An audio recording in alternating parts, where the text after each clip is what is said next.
സർക്കാരിനെയും ആരോഗ്യവകുപ്പിനെയും വീണ്ടും പ്രതിക്കൂട്ടിലാക്കി വിദഗ്ധ സമിതി റിപ്പോർട്ട് പുറത്തേക്ക് വന്നിട്ടുണ്ട്.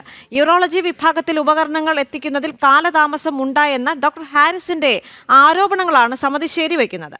ഉപകരണം പിരിവിട്ടാണ് വാങ്ങുന്നതെന്ന് രോഗികളും സമ്മതിച്ചിട്ടുണ്ട്. 2 പേരുടെ ശസ്ത്രക്രിയ മുടങ്ങിയതും ശരിവച്ചിട്ടുണ്ട്. അതേസമയം കാണാതായ മോസിലേറ്റർ എന്ന ശസ്ത്രക്രിയ ഉപകരണം ഏറെ അപകടകാരി ആണ് എന്ന് ഡോക്ടർ ഹാരിസ് ചിറക്കൽ ഫേസ്ബുക്കിൽ കുറിച്ചു. സുരക്ഷ കണക്കിലെടുത്ത് കമ്പനികൾ ഉൽപ്പാദനം നിർത്തിയെന്നും പല രാജ്യങ്ങളും നിരോധിച്ചതാണെന്നും പോസ്റ്റിൽ പറയുന്നുണ്ട്. ശ്രീനന്ദ SP ചേരുന്നു കൂടുതൽ വിവരങ്ങളുമായി. ശ്രീനന്ദ, ഇപ്പോൾ സർക്കാരിനെയും ആരോഗ്യവകുപ്പിനെയും കൂടുതൽ പ്രതിക്കൂട്ടിലാക്കുകയാണ് വിദഗ്ധ സമിതി റിപ്പോർട്ട്. എന്താണ് റിപ്പോർട്ടിൽ കൂടുതലായി പരാമർശിച്ചിട്ടുള്ളത്?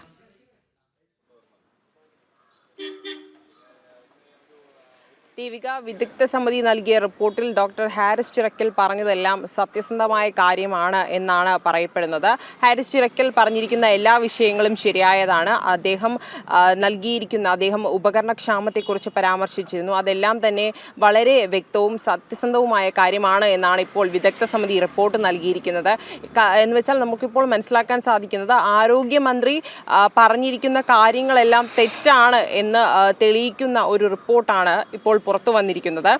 അദ്ദേഹം പറഞ്ഞിരുന്നു, അദ്ദേഹം കഴിഞ്ഞ മാസം നവംബറിലാണ് ഈ ഒരു ഉപകരണക്ഷാമമുണ്ടെന്നും ഉപകരണം വേണമെന്നുമുള്ളൊരു അപേക്ഷ കളക്ടർക്കും അതുപോലെ തന്നെ മറ്റ് HODക്കും ഉദ്യോഗസ്ഥർക്കും ഒക്കെ തന്നെ നൽകിയത്. എന്നാൽ കളക്ടറേറ്റിൽ ഈ ഒരു അപേക്ഷ കെട്ടിക്കിടക്കുന്ന ഒരു സാഹചര്യമാണ്. 3 മാസത്തോളം ഈ ഒരു അപേക്ഷ കെട്ടിക്കിടക്കുന്ന ഒരു സാഹചര്യമുണ്ടായി.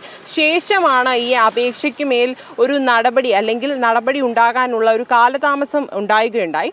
ശേഷം 3 മാസങ്ങൾക്കിപ്പുറം ഒരു വിദ്യാർത്ഥിയുടെയും അതുപോലെ തന്നെ മറ്റൊരു രോഗിയുടെയും ചികിത്സ കറക്റ്റ് സമയത്ത് നടന്നില്ല എന്നൊരു പ്രശ്നം പറഞ്ഞിരുന്നു ഡോക്ടർ ഹാരിസ്. ആ ഒരു പ്രശ്നം പറഞ്ഞുകൊണ്ടാണ് അദ്ദേഹം ഫേസ്ബുക്കിൽ സോഷ്യൽ മീഡിയയിൽ പോസ്റ്റ് ഇട്ടത്. ആ പോസ്റ്റ് തികച്ചും ശരിയായിട്ടുള്ള ഒരു കാര്യമാണ്.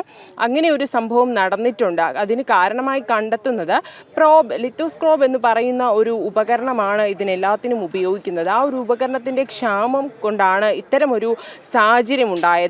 ശേഷം അതിൽ വിദഗ്ധ സമിതിക്ക് രോഗികളും അതുപോലെ തന്നെ ബന്ധുക്കളും നൽകിയ ഒരു മൊഴിയുണ്ട്. അവർ പറയുന്നത് ഇവരുടെ കൈവശം നിന്നും 4000-ഓളം രൂപ വാങ്ങിച്ചിട്ടാണ് ഈ ഒരു ഉപകരണം വാങ്ങാനുള്ള ഒരു നടപടി ഇവർ സ്വീകരിച്ചത്. അപ്പോൾ ആരോഗ്യ വകുപ്പ് തികച്ചും അവരുടെ ആ ഒരു കൃത്യനിർവഹണത്തിൽ നടത്തിയൊരു വളരെ വലിയൊരു പാളിച്ചയാണ് ഇപ്പോൾ ഇവിടെ ഈ ഒരു റിപ്പോർട്ടിലൂടെ പുറത്തു വന്നിരിക്കുന്നത്.